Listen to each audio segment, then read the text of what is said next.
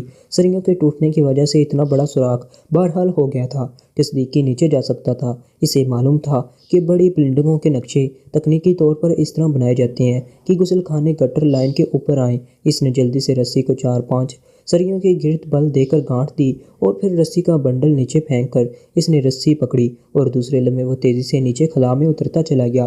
گو بدبو کے خوفناک بھبکے اس کی ناک سے ٹکرا رہے تھے، لیکن اس وقت مسئلہ اس کے لیے جان بچانے کا تھا، اس لیے اسے بدبو کی پرواہ تک نہ تھی اور چند لمحوں بعد اس کے پیر پانی میں ڈوبتے چلے گئے۔ اسی لمحے اسے اوپر سے دوڑتے ہوئے قدموں کی آوازیں سنائی دیں تو اس نے رسی چھوڑی اور گپ اندھیرے میں تیزی سے بائیں ہاتھ کی طرف سے بڑھنا شروع کر دیا۔ پانی اس کے گھٹنوں تک اوپر تھا اور وہ پانی میں چھپ چھپ کرتا ہوا ذرا سا آگے بڑھا تھا کہ اوپر سے تیز فائرنگ نیچے گٹر میں ہونی شروع ہو گئی۔ ایک سائیڈ پر ہو جانے کی وجہ سے وہ براہ راست فائرنگ کی زد سے تو بچ نکلا تھا، لیکن فائرنگ کے چھولوں نے گپا اندھیرے میں بہرحال اس قدر روشنی کر دی تھی کہ اسے دور جاتے ہوئے اس بڑے گٹر کی اور بناوٹ کا علم ہو گیا۔ اس نے سر جھکایا اور تیزی سے آگے بڑھا۔ پانی درمیان میں تھا جبکہ سائیڈوں پر جگہ خشک تھی، اس لیے سائیڈ پر آتے ہی اس کے قدم پوری رفتار سے تیزی سے آگے بڑھنے لگے، لیکن بند گٹر میں موجود انتہائی مکروہ بدبو والی گیس نے اس کے اعصاب پر اپنے اثرات ڈالنے شروع کر دیے تھے۔ لیکن صدیقی سانس روک کے تیزی سے دوڑتا ہوا آگے بڑھتا چلا جا رہا تھا۔ گو اس کے سوراخ سے فائرنگ ہونے والے نیچے اتر سکتے تھے، لیکن شاید اس خوفناک بدبو نے انہیں نیچے اترنے سے باز رکھا تھا۔ گٹر کی لمبائی خاصی تھی، صدیقی دوڑتے دوڑتے تھک سا گیا تھا۔ گیس کے اثار اب واضح ہونے لگ گئے تھے اور صدیقی لڑکھڑانے لگا تھا۔ اس کے ذہن پر بھی اب اندھیرے چھٹنے لگے تھے، لیکن وہ جانتا تھا کہ اگر وہ بے ہوش ہو گیا تو اس کی موت انتہائی عبرتناک ہوگی، اس لیے وہ دوڑتا ہی چلا گیا۔ اچانک اس کا جسم کسی فلادی چیز سے ٹکرایا اور وہ بے اختیار چیختا ہوا الٹ کر نیچے گرا اور رول ہوتا ہوا گندے بدبودار پانی میں جا پڑا۔ مگر دوسرے لمحے اس نے لاشعوری طور پر اپنے جسم کو سمیٹا اور ایک جھٹکے سے کھڑا ہو گیا۔ اس کا پورا جسم اب گیلا ہو گیا تھا، لیکن اسے احساس ہو گیا تھا کہ وہ جس چیز سے ٹکرایا ہے وہ یقیناً گٹر کی دیوار کے ساتھ لگی ہوئی فلادی سیڑھی ہے، اور فلادی سیڑھی کا مطلب ہے کہ اس کے اوپر گٹر کا دہانہ ہوگا۔ چنانچہ وہ تیزی سے اسی جگہ کی طرف لپکا جہاں وہ اس سیڑھی سے ٹکرایا تھا، لیکن اس کی حالت اب بے حد سختہ ہو گئی تھی۔ اس نے سیڑھی کو دونوں ہاتھوں سے پکڑ تو لیا تھا، لیکن اب اس کے جسم میں سیڑھی پر چڑھنے کی ہمت باقی نہ رہی تھی۔ اس کا جسم جوڑ رہا تھا۔ وہ بار بار سر چٹک چٹک کر اپنے آپ کو سنبھالنے کی کوشش کر رہا تھا۔ اس کا اعصابی نظام اب تقریباً ختم ہو چکا تھا۔ اس نے آخری دفعہ اپنی ہمت مجتمع کی، لیکن بے سود۔ اس کا جسم تیزی سے سائیڈ میں گرتا چلا گیا۔ وہ سیڑھی کی سائیڈ پر گرا اور اس نے بے اختیار لمبے لمبے سانس لینے شروع کر دیے، کیونکہ اسے سانس لینے میں اب شدید دشواری پیش آ رہی تھی۔ لیکن اس سے پہلے کہ وہ پوری طرح بے ہوش یا موت کی دلدل میں ڈوب جاتا، اچانک اوپر روشنی ہوئی اور اس کے ساتھ ہی تازہ ہوا کا ایک ریلا سا نیچے آیا اور سیڑھی کے سائیڈ میں دیوار کے ساتھ پڑے ہوئے صدیقی کے ڈوبتے ہوئے ذہن کو سہارا سا مل گیا۔ اسے آہستہ آہستہ سانس لینے میں جو دشواری ہو رہی تھی وہ دور ہوتی چلی گئی۔ وہ آگے نکل گیا ہوگا، وہ لازماً باہر جا کر نکلے گا۔ اوپر دہانے سے کسی کی آواز سنائی دی۔ نیچے اتر کر چیک کر لیں، ایک اور آواز سنائی دی۔ نہیں، میں نے دیکھ لیا ہے، وہ یہاں ہوتا تو نظر آ جاتا۔ وہی پہلی آواز سنائی دی اور چند لمحوں بعد اچانک دہانے سے آنے والی روشنی دوبارہ ناپید ہو گئی۔ لیکن اتنا وقفہ اور اتنے وقفے تک دہانے کھلنے کی وجہ سے ماحول میں موجود تیز گیس قدرے کم ہو گئی تھی اور صدیقی کو سہارا سا مل گیا تھا۔ وہ چونکہ سیڑھی کے پاس دیوار کی جڑ میں گرا ہوا تھا اور اوپر سے دیکھنے والوں کے نقطۂ نظر سے انہوں نے پانی کے اندر دوڑتے ہوئے کسی آدمی کو چیک کرنا تھا، اس لیے ان کا خیال تک بھی اس طرح کی چیکنگ کی طرف نہ گیا تھا۔ اور اس کے ساتھ ساتھ صدیقی سمجھتا تھا کہ دہانہ کھلنے کی وجہ سے جس تیزی سے گٹر میں موجود گیس باہر نکلی ہوگی، اس نے بھی انہیں اندر کا تفصیلی جائزہ لینے سے روک دیا ہوگا۔ بہرحال اب صدیقی اس قابل ہو گیا تھا کہ وہ نہ صرف اٹھ کر کھڑا ہو سکتا تھا بلکہ سیڑھی چڑھ کر اوپر بھی جا سکتا تھا۔ چنانچہ دہانہ بند ہوتے ہی وہ اٹھا اور پھر تیزی سے سیڑھیاں چڑھتا ہوا اوپر دہانے تک پہنچ گیا۔ گٹر کا دہانہ کافی بڑا تھا اور جلدی میں اسے پوری طرح بند بھی نہ کیا گیا تھا، اس لیے صدیقی نے کندھے کا دباؤ لے کر اسے کھولا اور پھر ایک سیڑھی پر سنبھل کر کھڑا ہونے کے بعد اس نے دونوں ہاتھوں کے زور سے اسے اوپر اٹھا کر ایک طرف کو پلٹ دیا اور اس کے ساتھ ہی اس کے چہرے سے تازہ ہوا ٹکرائی تو اسے یوں محسوس ہوا جیسے اس کے جسم میں طاقت و توانائی کی لہریں سے دوڑتی چلی گئی ہوں۔ اس نے سر دہانے سے باہر نکالا اور دوسرے لمحے وہ تیزی سے اوپر اٹھتا چلا گیا۔ وہ عمارت کے عقبی حصے میں تھا جہاں ایک وسیع اور عریض باغ تھا۔ چند لمحوں بعد وہ تیزی سے باہر آیا اور باز کی آڑ لیتا ہوا آگے بڑھتا چلا گیا۔ ایک طرف دیوار میں دروازہ جو کھلا تھا اور وہاں مسلح افراد بھی تھے، لیکن دونوں کا رخ باہر کی طرف ہی تھا۔ صدیقی باڑ کی آؤٹ میں پنجوں کے بل دوڑتا ہوا اسی طرف کو بڑھتا گیا۔ یہاں بھی نہیں ہے، کہیں وہ اندر گیس کی وجہ سے مر تو نہیں گیا۔ اسی لمحے اسے باہر سے ایک آواز سنائی دی اور پھر دروازے میں موجود دونوں آدمی پیچھے ہٹ گئے اور دو مسلح آدمی اندر داخل ہوئے۔ میرا خیال ہے ایسا ہی ہوا ہوگا، ہمیں اسٹور سے گیس ماسک لے کر اندر اترنا ہوگا، تب ہی اسی کی لاش مل سکے گی، ایک آدمی نے کہا۔ اور پھر دروازہ کھول کر وہ چاروں تیزی سے مڑے اور عمارت کی سائیڈ گلی کی طرف بڑھتے چلے گئے۔ صدیقی نے اطمینان بھرا سانس لیا اور جب وہ چاروں اس گلی میں جا کر اس کی نظروں سے اوجھل ہو گئے تو صدیقی باڑ کی اوٹ سے نکلا اور پنجوں کے بل دوڑتا ہوا اس دروازے کی طرف بڑھ گیا۔ اس نے بجلی کی سی تیزی سے دروازہ کھولا اور دوسرے لمحے وہ اچھل کر باہر آ گیا۔ باہر ایک چوڑی لیکن ویران سی سڑک تھی۔ وہ دیوار کے ساتھ ساتھ دوڑتا ہوا آگے بڑھا چلا جا رہا تھا۔